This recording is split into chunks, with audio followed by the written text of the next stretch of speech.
I'm here with Alex Jurov from Digital Pathology Place, and I love talking to Alex because she's really good at getting all the ideas and summarizing them and telling us what we need to care about in the digital pathology world. As we know, digital pathology, there's a lot going on. All right, so what are the highlights that you feel are from, you learned from this meeting?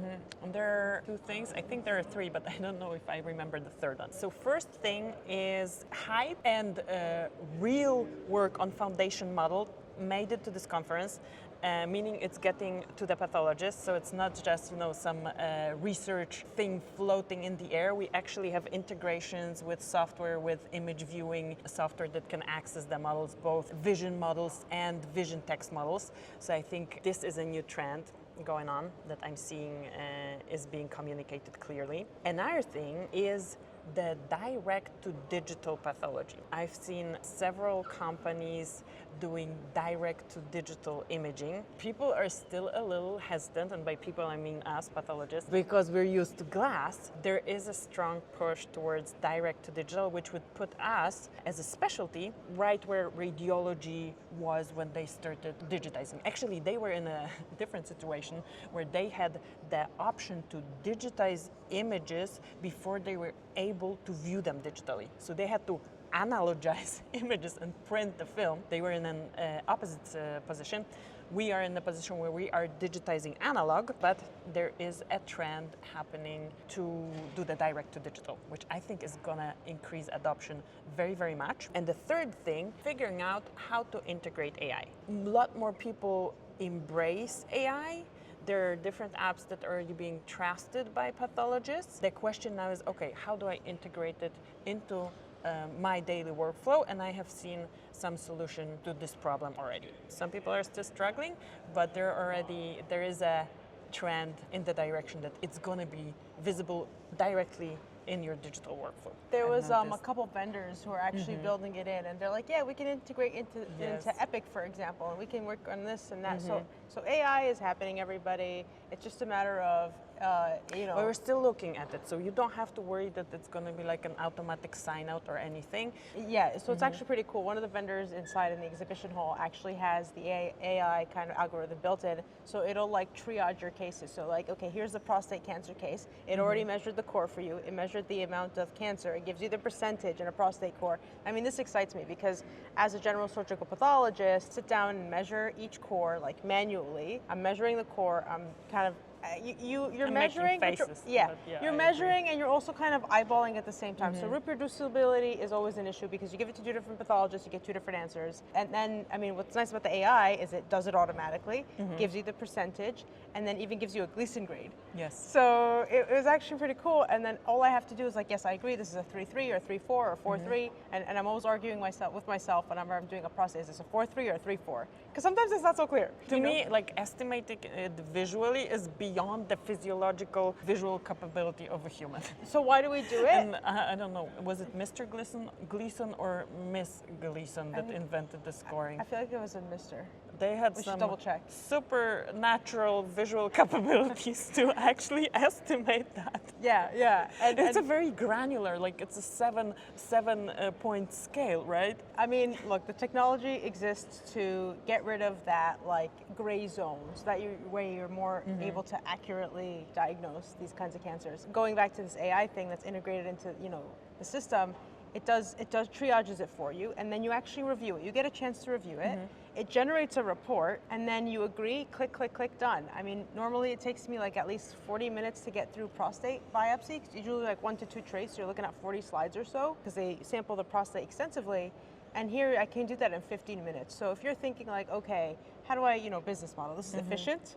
This is a lot faster, and it saves you time. More pleasant for the pathologist as well. Gives the pathologist more confidence in whatever they're signing out, right? And for the patient, most importantly the patient. I mean, you're getting the exact measurement of the core, you're getting the exact measurement of, you're not getting an eyeball thing. Not to scare patients away or anything, but sometimes you end up eyeballing things. And it's not pathology specific. It's like any image-based or visual specialty, before you have the tools, this is how we've been doing this, and a lot of us is still doing it that way.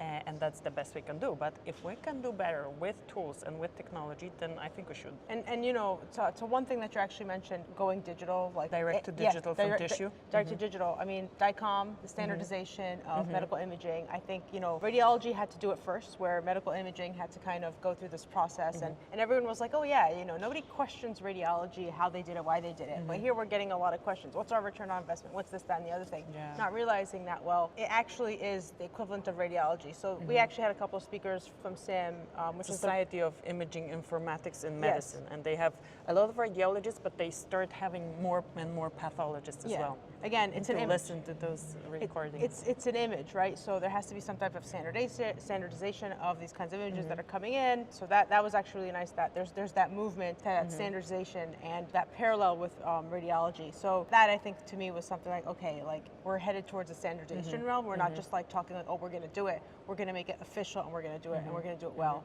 So that was really refreshing. Those are kind of like the things that I noticed and learned about. Obviously, we're always making the case for digital because it's not being adopted enough, and everyone wants to make it. It sounds like a lot of the presidents that we had speak want to make it the standard. And I remember talking to you about this. Remember the first time we met? I was like, let's make digital pathology just pathology. Just pathology. Like nobody says digital radiology, right? I mean, they had a long journey as well. So if we can capitalize on what they have learned and leverage what they had, then we're going to be faster. Yeah, and I think the joke is like, make it the not gluten-free option. Like it's the option. It's not the gluten-free option. Exactly. It is the option. And think about it. Like everything goes digital. You have databases of information. You've got AI models that are learning from this information. Just the opportunity is so vast. And I feel like there's two different like ways of thinking. There's like the pathologist way of thinking, which is like, how's this going to make better patient care in the end, more efficient workflow, more accurate diagnoses, obviously, you know, and then there's like the business side, or, you know, there's like actually two sides to the business side. There's like the return on investment. And everything has to meet. It's interesting because it's like you have the business side of like, so there's the return on investment, there's the money, but then there's like the operational side.